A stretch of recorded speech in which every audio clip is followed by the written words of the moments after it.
ايه الاخبار جميعا؟ هقول لكم ايه الحاجات اللي عملتها عشان احسن من جودة التصوير عندي في الفيديوهات، وهقول لكم الحاجات برضو اسعارها كانت عاملة كام.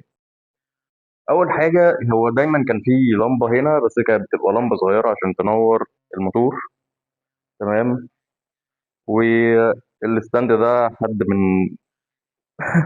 عزيز عليا جدا، ابن خالي يوسف ابراهيم هو اللي جابهولي في بداية القناة على طول، يعني يعتبر رابع او خامس فيديو.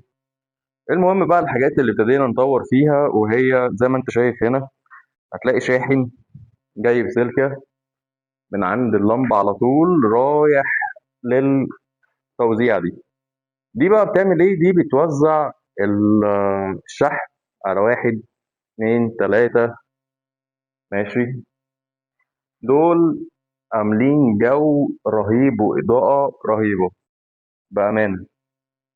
ماشي.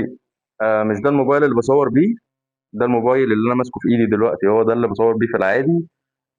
ده مثل بس مش أكتر. المهم، هتشوف كده معايا إن أساسا على فكرة الموبايل ده كاميرته حلوة. ريدمي 14، بصمة في الشاشة 108 ميجا بكسل الكاميرا. بأمانة لو أنت بتدور على موبايل تبتدي بيه في تصوير المحتوى، الموبايل ده هيفيدك جدا. المهم، الواحدة من دي على أمازون عاملة من أول 45 ل 70 جنيه. ماشي. أنا لسه طالب اتنين كمان. والحامل ده فيديو مش عارف ايه ستابلايزر على أمازون برضو، بس كلفني 70 جنيه. واحدة ب50 في 3. تمام، ادي 150 جنيه، وده ب 250 جنيه، وده جاي لي هديه. ماشي، الترايبود.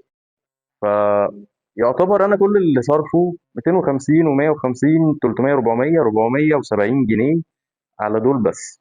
وهم هم بيجوا بالوصلات بتاعتهم، فما تقلقش من الموضوع ده. ماشي. ادي 450، وده لقيته ب 150 جنيه على امازون. ماشي. وده اللي انت سامع صوت منه دلوقتي، هو ده. تمام. مش عارف 150 ولا 200 الصراحة، بس المهم يعني إن هو بيجي باتنين مايك. تمام. بس بصراحة في حاجة مضايقاني، وهي اللمبة العجيبة الغريبة المريبة. المهم، آه ادي كده واحد، وادي كده التاني، يعني ادي كده اتنين. تمام. وبس لقيته تقريبا 150 او 200، مش فاكر بالظبط، بس هو كان سعره رخيص. والصوت بتاعه حلو، نظرا لان انا في مكان عبارة عن جراج. تمام. فصدى الصوت عندي عالي جدا.